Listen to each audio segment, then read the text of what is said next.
Welcome back to another episode of the Even Your Dynasty show.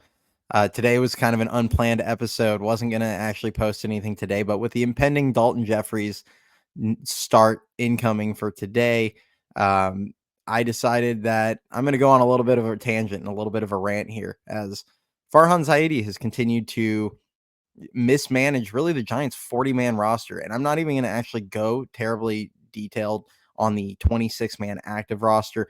You all know that I wanted Mason Black called up. I felt like he deserved to be called up. He had earned the opportunity much more than Dalton Jeffries getting another look. And there's some moves that we've been calling for the active roster, but this is actually more regarding the overall 40-man roster and the way he has mismanaged that. And so we're going to kind of dive into details on that. Now, for starters, as always, you guys have been awesome supporting the channel. If you like this content, if you like the rant series and the videos I put out where it's more just me going on a tangent, let me know in the comments. Tell me what your guys' thoughts are on this. So like the video, subscribe to the channel. Also, tonight, spoiler alert, I'm actually joining Dan and Eric over on NorCal Sports Network. So I'll be recording with them doing their post game show. So excited to join those guys for today. And also been getting a lot of people, a lot of great feedback regarding Dan, who joined who joined the show last week, last Thursday. And a lot of you seem to have liked that. So I'm working with Dan on trying to make that a more regular thing. So we will try and make that kind of a weekly thing, hopefully going forward. We just have to sort out times and things like that work for us. Now, moving on to the tangent. You look at the Giants 40-man right now, and you look at the way Farhan Zaidi operates. He operates as a guy, which is funny because he operates as a guy that is almost afraid to let certain players go, but also he'll usually have a spot that he doesn't really care, that he is constantly just cycling through players on like the last spot on the 40-man. Well, this season, it's like he's scared to do that. And there are some reasons as to that probably that point to why that is. Mainly that they have 5 players currently on the 60-day IL. And yesterday, I was tweeting about this, went back and forth with some people where I said easily I could find 5. I guarantee you I could find 5 or more players on the Giants 40-man roster that really, who cares if they're on the roster? They could easily dump them. It doesn't matter. It's not that difficult. Whether you DFA them, trade them for some high or some A-ball guy that with potential to a team that has better use for that guy, similar to how the Giants grabbed Mitch White for cash considerations. They could make moves like that with some of these guys. And then you create the space for these guys that are going to be coming off the 60-day IL. But right now, the Giants have 45 players on their 40-man because 5 being on the 60-day IL. When those guys are eligible to come off the 40-man, off the IL, they will have to be added and you'll have to remove someone for the 40-man. Those players being Alex Cobb, Tristan Beck, Robbie Ray, Austin Warren, and Ethan Small. Now, Ethan Small and Cobb are kind of the guys that are probably going to be back soonest of those. Beck and Robbie Ray are slated to miss like over half the season. I'm not actually positive on Austin Warren. I think he's also recovering from Tommy John. He's probably going to be midseason at some point, if I had to guess. I'm not sure the exact timeline for him. But here's the reality.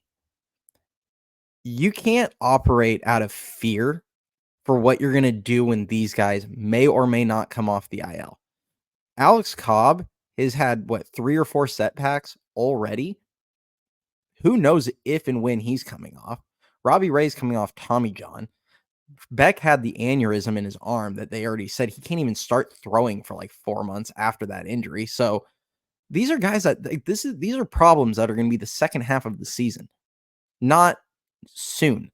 Alex Cobb is the one guy that might be back soon-ish, and maybe Ethan Small. And you can make moves around those. You have guys like Mitch White that if they like Ethan Small more than Mitch White, they can dump Mitch White, not care. But I took a look at the Giants 40-man roster, and I found 8 players that, frankly, I would not shed a single tear if any of them were removed.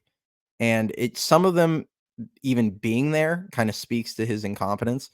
But like a lot of these guys, you can move on and nobody should be stressing out about losing these guys.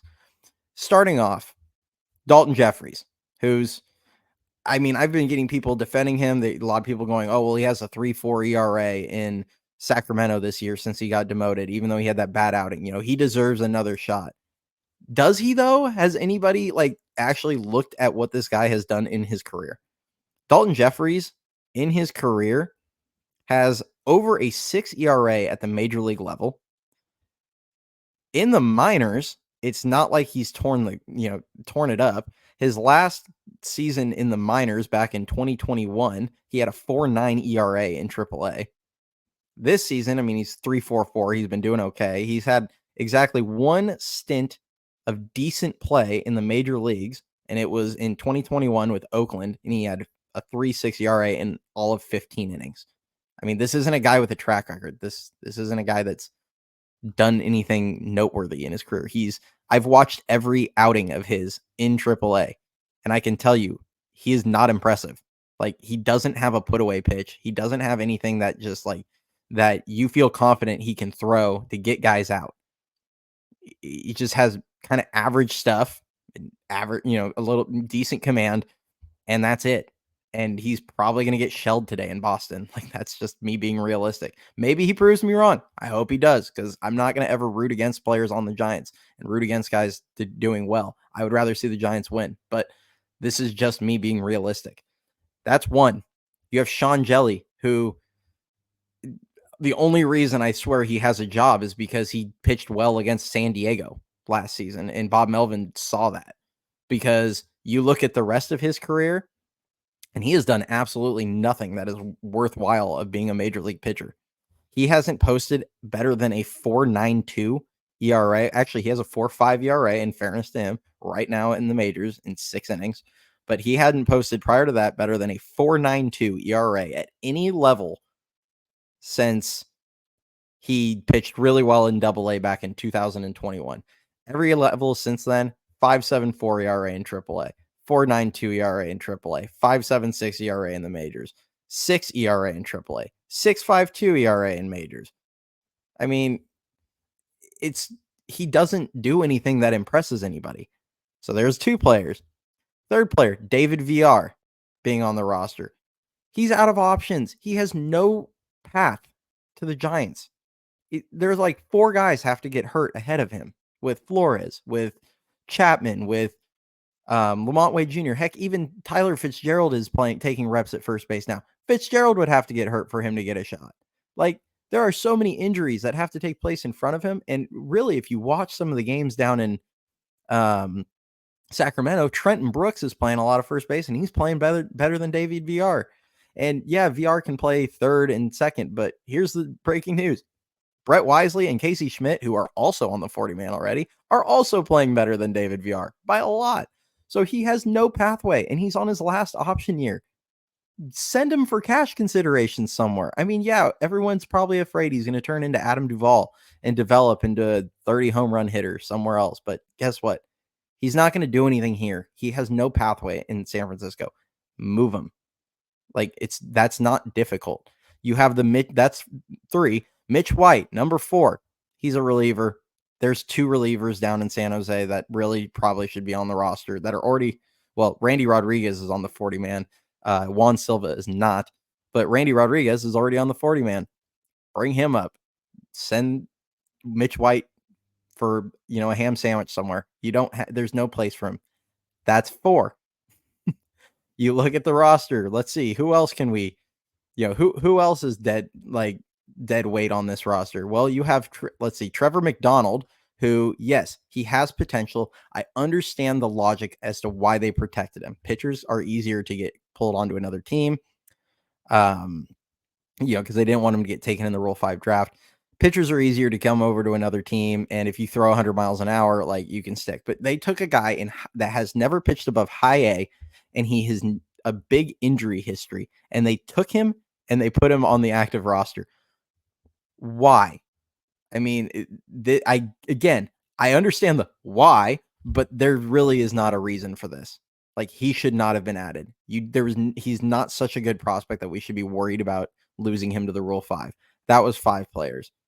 So there's 5. There's your injury guys. Now I have a few people that I threw in on top of that.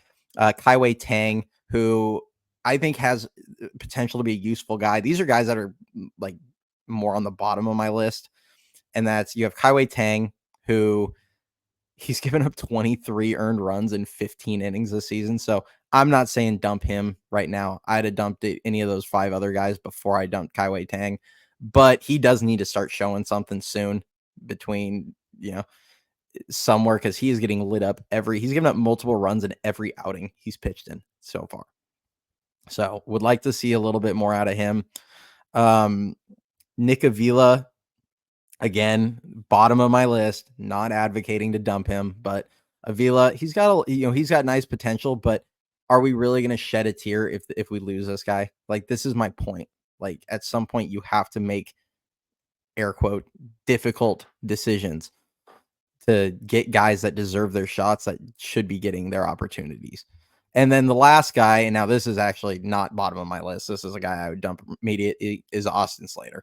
I mean, he's terrible. He trade him for whatever you can, clear the space, make room for Elliot Ramos, Luis Matt, whoever, to come up, take his role. I would be moving him like yesterday. Now we're going to go into the Mason Black part of this entire thing. And because I brought up the criticism, and we've done it in the past, where part of his mismanagement was a panic move he made last season where they brought up Wade Meckler. They brought up a guy with like 400 minor league plate appearances, and I said they rushed Meckler. It was clear then that they rushed Meckler, and it's even more clear now, which a lot of people try and say, oh, well, it's hindsight. And it's like, no, it's not hindsight. They added a guy that didn't need to be added to the 40-man for several years to call him up, and they gave him like 50 plate appearances, and they sent him back down because it is crystal clear that he is not ready to be a major league player yet.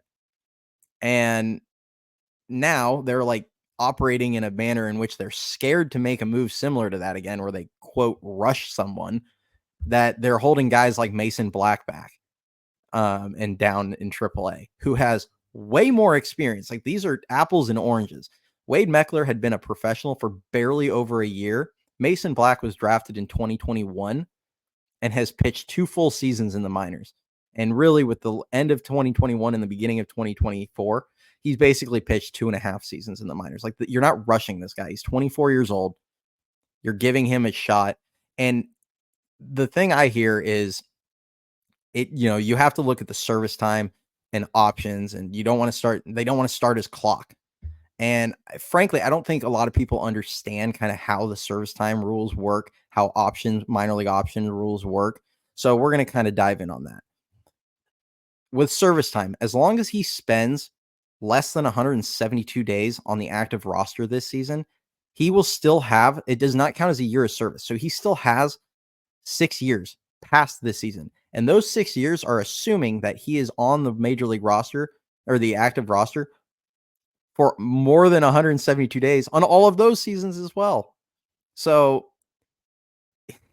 he doesn't, and you can't combine partial seasons. So we're seeing it right now with Luis Matos, who could come up any day. And even though he got 300 plate appearances on the big league roster last season, if they called him up today and played him the rest of the season, he's still not going to have accrued a year of service time. He will still have 6 years after this season. Now, the one thing that does start is the minor league options. So when you add a guy to the roster, you can, every year that you put him on, send him down to the minors for a non-rehab related reason. Every year that you send him down to the minors, you burn one of their minor league options. They get 3 minor league options. So Mason Black, if they added him to the 40-man right now, he would have burned one of his minor league options because he spent time down in Sacramento this season. That means he would have 2 more years that they could potentially put him down on the minor league, or send him down to Sacramento and burn an option. So I understand where people say, well, what if he comes up and he's not good? Well, the minor league options really only matter if you think he can't establish himself as a major league player in the next 3 seasons. That means by the time opening day of 2027 comes around, that is when you'll have to make your decision of, okay, we're either going to have to DFA him or keep him up. Well, this guy's 24, going to turn 25 during the season. So do you think do the Giants think this is going to be an established major league player by the time 2027 rolls around? Like, that's the question, because they don't really have the starting pitching depth on the 40 man. He would be very handy in that respect. And I just, to me, like, you keep kicking the can down the road on players, and then you end up in situations where we have guys that have options like Sean Jelly, who continue to take up spots on the 40 man just because they're already on the 40 man and not because they really deserve to be there. So that's kind of where I stand on that move. You have it doesn't, like, we should not be looking at it from the lens of, oh, well, what if he ends up not being ready? Well, give him his opportunity. Like, we all I ever see out of Farhan, sadly, is a guy that operates out of fear, and he holds on to every last player because he's worried that if he does push his chips in on a guy, if he does take it, he takes that leap of faith on a guy, it ends up not working out, and then he doesn't have a great fallback. Well, so instead he accepts mediocrity out of players, and we get more of the same. We get more games like yesterday where the offense does nothing all day. We get games like the bullpen game a week or so ago where they got lit up by the Mets. You get games like Dalton Jeffries' first start because that's what we get.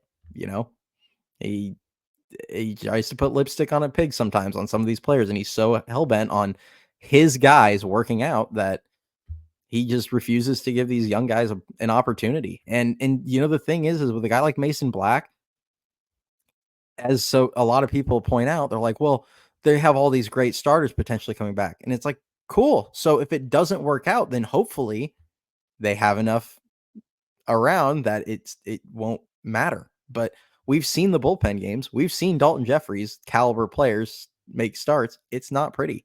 And there is, to me, a clear path for a guy like Mason Black to get 10 starts this season, because you can't rely on Cobb and Ray. And, maybe they do come back and maybe they're effective and we'll all be thrilled about that. But, Mason Black, he could come in, make 2 or 3 starts while Snell's hurt. And, there's already the Baggerly article out there talking about how guys are going to need to miss starts, like guys like Jordan Hicks and Keaton Wynn and Harrison, especially, who are making big jumps to their innings counts, are going to need to take time off. And, you could easily have Black stay up on the active roster and make a start 3 straight times through the rotation where he makes a start for Harrison. And then the next week he starts for Hicks. And then the next week he starts for Keaton Wynn. And he could do that once or twice throughout the year. And if Cobb and Ray never come back, then you have a guy that makes more starts. And if they do come back, maybe he makes 7 or 8 starts, but he gets the experience. He still gets the time in AAA. He's still developing. He's still getting to improve in all these aspects. And then he still will have 2 minor league option years. And that's the reality, is like, people need to like chill on the whole service time thing. So those are my thoughts. Love to hear what everyone else thinks. Tell me if you guys enjoy when I go on these little tangents or whatever. But as always, if you like it, like the video, subscribe to the channel. Appreciate it. Hopefully I'll catch a bunch of you guys tonight over on NorCal Sports Network. Tell me if you guys want to see more collaborations like that. I'm having fun doing those. I enjoy talking baseball with other passionate fans about the Giants, other baseball junkies, all these, all these people that just care about the direction of this team. And, I'm going to root for anybody. I don't want, and I'll make it clear, I don't want Farhan to do a bad job. I mean, yes, did I say he deserved to be here? No, I thought he should have gotten fired along with Kapler, but he's here currently. I want these guys and these players to do a good job. None of us want anything more than to see the Giants succeed.